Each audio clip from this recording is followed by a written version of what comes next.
सबको नमस्कार। कैसे हैं सारे बताइएगा ज़रूर। मैं भी एकदम ठीक हूँ, बढ़िया हूँ। 2 बजे हैं, अभी दिन के व्लॉग की शुरुआत कर रही हूँ और अभी मैं थोड़ा सा बाज़ार तो जा ही रही हूँ। वो तो मैं ज़्यादा शेयर नहीं कर पाऊँगी क्योंकि जाना है और बस आना है। आज अभी तक मैंने 2 सूट स्टिच किए। एक ये वाला सूट स्टिच किया, एक मेरा अपना स्टिच किया। ये तो मैं बताती हूँ आपको किस तरह सा है। इस तरह से है, कुछ इस तरह से स्टिच किया है, इस तरह से। और इसमें बहुत दिनों बाद आज सलवार बनाई। ये देखो, इस तरह के मैंने चौड़े चौड़े पोंचे दिए हैं इस तरह से। और अभी फटाफट से जाती हूँ, तैयार होती हूँ। ये तो मैं यहीं रखूँगी। और दादी का बताऊँ तो दादी की कंडीशन कुछ ज़्यादा ठीक है नहीं है, पर क्या कर सकते हैं। और मम्मी डैडी सब उधर ही होते हैं। रौनक के पापा आज घर पे ही हैं अभी, तो इनको लेके जाऊंगी मैं। फिर रौनक को भी रास्ते में ले लूँगी। और घर के बारे में तो पूछो ही मत, घर तो मेरा बहुत ही ज़्यादा फैलाया है क्योंकि सुबह से मैं स्टिचिंग वगैरह कर रही थी। फिर खाना वाना, क्योंकि अगर मम्मी यहाँ होते ना तो फिर मम्मी कर लेते हैं। मम्मी उधर ही होते हैं, बीच बीच में देखने भालने मैं भी चले जाती हूँ। बाकी आज से शादी भी शुरू है ना। आज मेहंदी है और मुझे मेहंदी में जाना था, और इधर से कोई है नहीं है जाने वाले, तो पता नहीं फिर रात को वापस आने में दिक्कत आएगी क्योंकि रौनक के एग्ज़ाम भी चले हुए हैं। कल इसका रौनक का पेपर है, आज इसका इंग्लिश ग्रामर का है। पता नहीं, जाना तो था मुझे, जा पाऊंगी मैं। रौनक के पापा बोल रहे हैं कि पता नहीं, फिर ये तो सब जाते हैं ना जैसे हम। हाँ आज क्योंकि रौनक के पापा को होप के दादी ठीक रहे तो हम शादी में जाएंगे ना, तो इनको ड्यूटी में जाना पड़ेगा अभी। फिर कल भी चलेंगे शाम को, दादी बस ठीक रहे। बाकी मेहंदी का देखती हूँ मैं जा पाऊँगी या नहीं, देखूँगी, पूछूँगी अगर इधर से कोई जाने वाला होगा, क्योंकि रात को फिर आने की दिक्कत हो जाएगी। स्टिचिंग करते हैं ना तो देखो कितना फैल जाता है। ये तो खैर अभी का रखा है ना, वो देखो मैंने इतनी सारी स्टिचिंग की है। और एक ये पेटीकोट भी सिला है। मैं क्या करूँगी, अब आके ही ठीक करूँगी इसको। इधर कपड़े रखे क्योंकि बारिश होने लगी है, और उधर भी झाड़ू मारे है, बस उधर भी कपड़े हैं। झाड़ू ही झाड़ू मारा है, साफ कुछ नहीं किया है। अभी जाना भी ज़रूरी है, जाके आती हूँ फिर। और ये व्लॉग 19 तारीख का है। 19 तारीख को कोटगढ़ से वापस आते टाइम भरेड़ी साइड, थानेदार साइड है ये जगह। और पिछले व्लॉग में मुझे एक कमेंट था कि आप व्लॉग क्यों डाल रहे हैं 1-1.5 महीने तक, अभी कोई भी व्लॉग मत डालिए। तो जो व्लॉग मेरे मोबाइल में ऑलरेडी बने हुए हैं मैं वो अपलोड कर रही हूँ। किसी को अच्छे नहीं लगते हैं तो इसमें मैं कुछ नहीं कर सकती हूँ, है ना। मुझे व्लॉग अपलोड करने हैं और अभी मैं आपके साथ जो भी शेयर कर रही हूँ, क्योंकि मेरी लाइफ ऐसी है कि मैंने हमेशा ही अपने व्लॉग्स आपके साथ शेयर किए हैं। और जो मुझे शेयर करना है वो मुझे पता है, और मेरी लिमिट्स वगैरह भी मुझे पता है, और मेरे संस्कार भी मुझे पता है। सबको ही पता होते हैं, कोई किसी को कुछ नहीं बोल सकता है। जब तक हम किसी दूसरे को अपने जैसे मुँह से जो हम वचन बोल रहे हैं उससे किसी को हानि ना पहुँचे ना, तब तक आप किसी के लिए भी कुछ भी बोल नहीं सकते हैं। और मैंने यहाँ पे आके फटाफट सफाई की और फिर खाना वाना बनाया, क्योंकि घर का काम के साथ साथ स्टिचिंग का भी करती हूँ साथ साथ। और खाने में मैंने बनाई थी आज हरी सब्जी। हरी सब्जी हमारे एक ऐसा खाना है जो अगर हमारे इधर डेथ वगैरह हो जाती तो हम नहीं खाते हैं। तो ये उस दिन का व्लॉग है जब तक सब कुछ सही था। और उसके बाद में मेहंदी की रस्म में भी गई थी। और मेरा रस्टी ना इतना गंदा भौंक रहा है ना आजकल, जैसे रोते नहीं है कुत्ते वैसे। और रस्टी को हम खाना भरपूर मात्रा में देते हैं, अच्छी नींद लेता है। इसको इतना अच्छा बनाया है ना, फिर भी देखो कैसे भौंक रहा है। थोड़ा सा इस वजह से भी आजकल माइंड कुछ ऐसे ही है। और साथ साथ में रौनक के एग्ज़ाम, थोड़ा सा जैसे स्टिचिंग का ज़्यादा हो जाए। और रौनक को मैथ भी साथ साथ में करवा रही हूँ, सब्जी वगैरह जो भी रहता ही है, सारा कुछ इकट्ठा हो रहा है। और कभी कभी ऐसी हबड़ा तबड़ी मच जाती है ना। स्टिचिंग का काम मैंने देख लिया, मैं नहीं कर पाती हूँ। जैसे मुझे अगर व्लॉग अपलोड वगैरह करने में भी टाइम लग जाता है, फिर रौनक का भी, रौनक की स्टडी के लिए तो मुझे बहुत ही रहता है क्योंकि ये मुझे ही करना पड़ता है। चलो रौनक का भी देखना पड़ता है साथ साथ। तो शादी थी क्या, मेहंदी में जाने के लिए मैं फटाफट से तैयार होगी। रौनक के पापा घर में नहीं है तो जो सब जाएंगे उनके साथ में जाऊँगी। फटाफट से मैंने गुत्थी भी इस तरह से कर ली, इस तरह से ना मेरा धातु काफ़ी अच्छा दिख जाता है। और मैंने फटाफट से खाना भी बना दिया है। और मैंने आज 2 सूट भी स्टिच किए हैं, एक अपना एक और होगा, और वो उन्होंने ले भी नहीं किया। उससे अच्छा तो मैं सिलती ही नहीं, पर चलिए कोई ना। और थोड़ा सा थकावट वाला दिन भी था, पर मुझे है कि जाना है। सभी आते हैं, जैसे हमारे घर में भी हुए होंगे ना तो इधर भी आते हैं। देखो बाल हल्के से लंबे हुए हैं ना मेरे, अब इतने लंबे हुए हैं, मतलब पिछली बार से तो ठीक ही हैं। और अब धाटू पहनूंगी और एक बिंदी लगाऊंगी और चल पड़ूंगी। और मुझे नहीं पता मैं रात को कब जैसे आऊँगी, पर मेहंदी इंजॉय करने तो जाऊँगी काफ़ी पैदल जाऊँगी और पैदल आऊँगी। इतनी एनर्जी पता नहीं कहाँ से आ जाती है, नहीं तो वैसे बीमार ही पड़े रहते हैं। बाकी चलिए अब देखते हैं मेरे साथ कौन कौन होता है। यहाँ से नीचे बिंदी लगा देती हूँ। आपको पता है मैंने सूट क्यों बदला? ताकि मेहंदी वाली सी फीलिंग आए।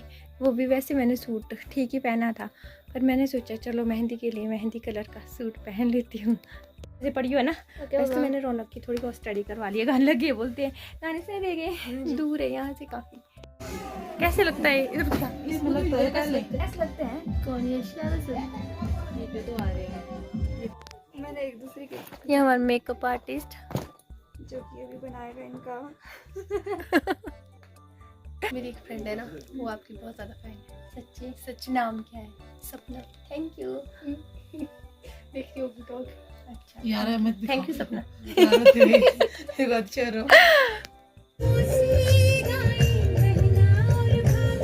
हमारे पहाड़ी में एक कहावत है कि जब लड़की की विदाई होती है तो चार धारे तीरे मतलब कि रोती हैं और थोड़ा माँ बाप के ऊपर बहुत वो दुख का पहाड़ टूट पड़ता है।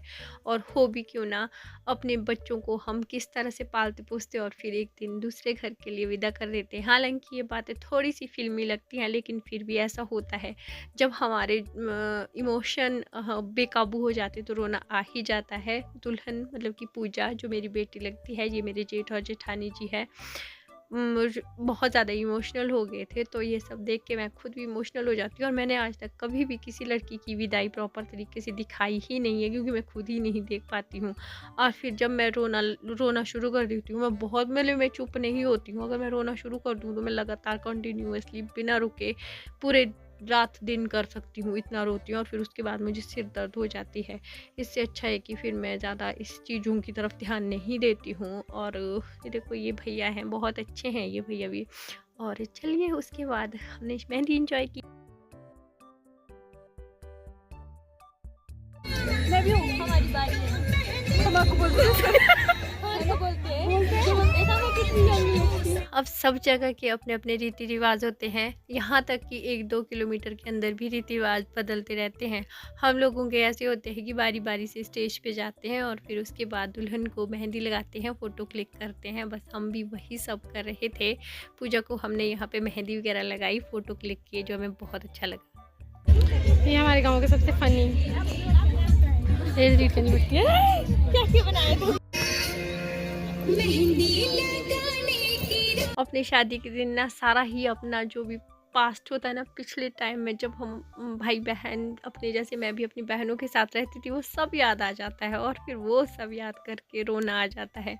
ये पूजा का भाई है, बेटा है मेरा, तो बहुत ही ज़्यादा इमोशनल है। और इन्होंने ना सबको ही रुला दिया, सच में ही, मतलब कि क्या ही बोलूँ अब। चलो ये भी एक वो होता है, कईयों का मैंने देखा है कि सोचते हैं कि भाई हम नहीं रोएंगे, वो सो अपना दिखाना। ठीक है यार, जब रोने का दिल करता है रो लेना चाहिए। और भाई बहन में ऐसे ही होता है। तो मुझे भी बहुत, मैं भी इमोशनल हो गई थी देख।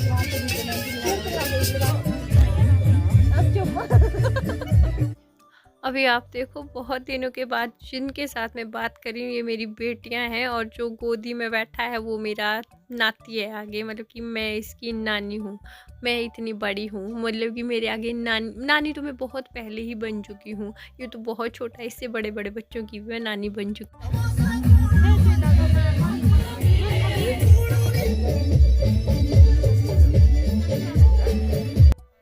हमने शादी में की बहुत सारा एंजॉय। आप लोगों की शादियाँ कैसी होती हैं कमेंट बॉक्स में ज़रूर लिखिएगा। मेहंदी की रात यहीं तक नहीं थी, हालांकि हमने खूब सारा डांस भी किया। और एक बात जो कि गलत इन्फॉर्मेशन बाहर चल, और रस्टी ने फिर से भौंकना शुरू कर दिया। शायद रस्टी भी नहीं चाहता है मैं इस बारे में बात करूं, पर यह है कि हमारी मेहंदी की रस्म बहुत ही अच्छे से हो गई है संपन्न। आप अरे किधर, इधर देखो। थैंक यू जी, थैंक यू।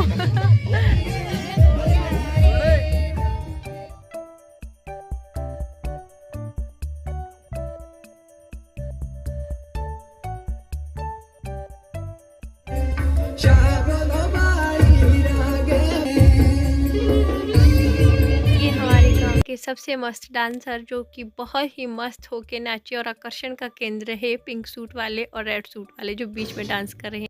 बाकी हम सब भी डांस में जाने के लिए तो व्याकुल थे, पर हमारे हाथों में मेहंदी लग रही थी, दुल्हन के हाथों में भी मेहंदी लग रही थी।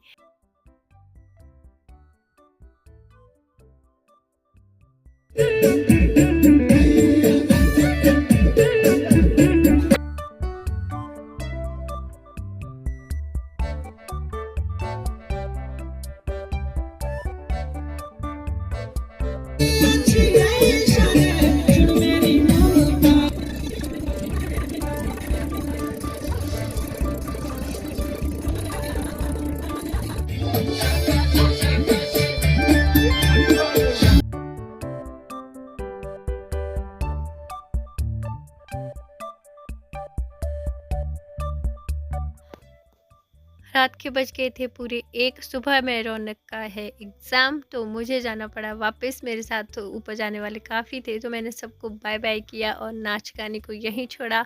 आराम से घर आई, घर आके आराम से सोई। फिर उसके बाद रौनक है लाइन लो हमारा पुराना घर। हाँ हाँ जी हाँ जी, यहाँ से भी हमने काफ़ी रात को ऊपर चढ़ना है। दीदी बोल रही कि इन्होंने मेरे घर में रहना था, आज यहाँ पे चाबियाँ नहीं लाई, नहीं तो यहाँ रह जाते मज़े से। हाँ ना,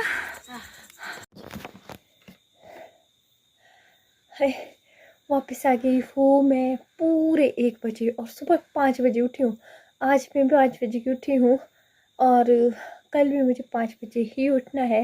मेहंदी अभी तो ऐसी है ना, क्योंकि जैसे ही डाली फिर डांस वांस किया, फिर आ गई वापस। मैंने खुद डाली है ये वाली के डिज़ाइन आगे एक ने डाले हैं खुद, पता नहीं ऐसे ही बीच बीच में। और सुबह उठ के 5 बजे रौनक को जियोग्राफी पढ़ानी है। हाफ रिवीजन करवा के गई हूँ, हाफ अभी सुबह करूँगी। वैसे तो रौनक के पापा मना ही कर रहे थे कि तू रहने ही दे। मैंने छोटू जैसा देखो मनी प्लांट लगाया है इसमें। ये वो थी नेल्स रिमूवर नहीं होता थिनर, उसमें। और पता नहीं ग्रो करेगा अच्छे से कि नहीं। 3 पत्ते ही हैं ये। जब थोड़ा सा बड़ा हो जाएगा फिर इसको केचप की जो बोतल होती है कांच की, उसमें डाल दूँगी अगर हुआ, क्योंकि ये टूट गया था मेरे बड़े वाले मनी प्लांट से। बाकी रौनक के पापा मना कर रहे थे क्योंकि चढ़ने को बहुत है और नीचे को मैं बिल्कुल अकेली थी। फिर मैंने पता नहीं किसको फ़ोन किया, स्वाति को किया, ईशिका को किया, बेटियाँ लगती है मेरी जो मेरे साथ होती ही हैं। फिर नीचे जाने के लिए आगे शिल्पा की मम्मी भी थे, शिल्पा भी थे। शिल्पा तो पहले चली गई थी ना, लेकिन वापस में बताऊँ आपको, वापस में हम लगभग 8-9 लोग थे यहीं गेट तक, जो मेरे से भी ऊपर जाएंगे रोड तक बहुत थे। मतलब कि काफ़ी सारे लोग वापस आने वाले थे, इसलिए मेहंदी तो शायद लेट तक पड़ेगी ना। फिर ऊपर आने वाले ये देखो बिल्कुल गीले हुए हैं, चिपचिपे से। आज मंगलवार था, मंगलवार के हिसाब से बाल भी नहीं धोए। और वीडियो का यहीं पे ही एंड कर दूंगी। आज मेहंदी तो बीत गई, होप कि हमारी शादी भी अच्छे से बीत जाए। और आप लोगों के बहुत प्यारे प्यारे कमेंट थे कि आपकी शादी अच्छे से निपट जाएगी, और अच्छे से निपटनी चाहिए। और इस व्लॉग का मैं यहीं पे ही एंड कर दूंगी। कल सुबह 5 बजे उठ के रौनक को पढ़ाना भी है, स्कूल वगैरह का भी होगा। वैसे कल सुबह द्रुबा है हमारी, एक होती है एक रस्म, ये लगन कुछ ऐसे है, पर मैं नहीं जा पाऊँगी क्योंकि द्रुबा तो है पर रौनक के एग्ज़ाम भी है। और अभी नींद में पता नहीं क्या क्या बोल रही हूँ। ब्लॉग का एंड करती हूँ, मिलूंगी ऐसे ब्लॉग, तब तक के लिए बाय। आज रौनक की दादी, मैं टॉर्च लेके घुस गई उधर डैडी मम्मी के रूम में, देखती हूँ मम्मी है, मम्मी वहीं पे ही थी। मैंने पाँव वगैरह भी धो लिए, मुँह वगैरह भी धो लिए है, और बाल खोल के सोने में आनंद आ जाता है। और अगर मैंने कमरा साफ़ नहीं किया हो जाता अभी मुझे नींद नहीं आती। देखो कमरा कितना अच्छा है, साफ़ सुथरा सा। कंगन आ गया था, मिलूंगी ऐसे ब्लॉग।